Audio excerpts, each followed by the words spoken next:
Welcome, everyone. Today, we're tackling a common fear for English learners, making phone calls. Sarah, why do you think speaking on the phone feels so intimidating for beginners? Great question, Alex. Unlike face-to-face talks, phone calls remove visual cues like facial expressions and gestures, so learners rely entirely on listening and speaking, making misunderstandings seem more likely. That makes sense. Without body language, it's easy to feel lost. In this episode, we'll break down the process step by step so listeners can feel more at ease even when they can't see who they're talking to. Exactly. We'll use a realistic conversation and explain each part, showing that with the right phrases and a bit of practice, anyone can handle a phone call confidently. Let's start at the very beginning. Greetings. When you answer a phone call in English, what's the most standard way to say hello? A polite and common way is, "Hello, this is Alex speaking." This clearly tells the caller who they've reached.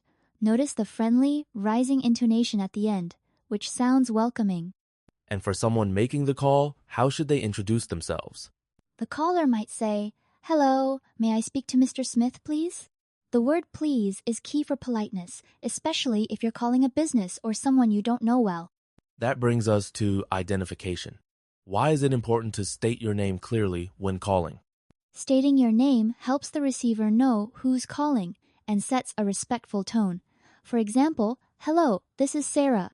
I'm calling to ask about office hours." This avoids confusion and makes the conversation smoother.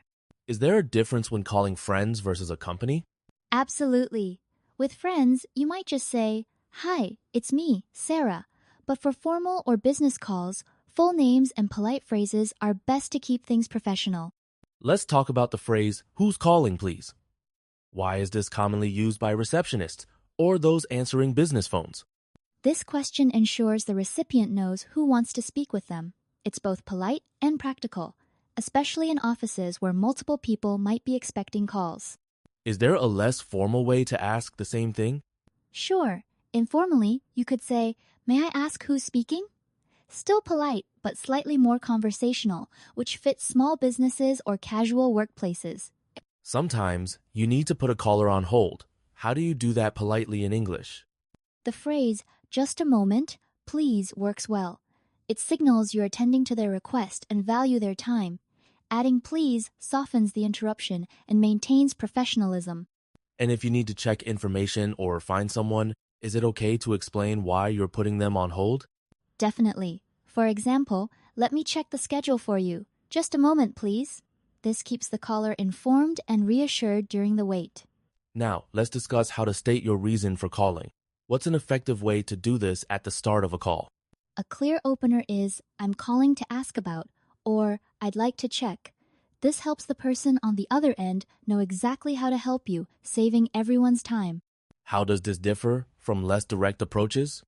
Indirect phrases like, "I was wondering if," are softer and useful for sensitive topics, but beginners benefit from more direct, straightforward statements to avoid confusion.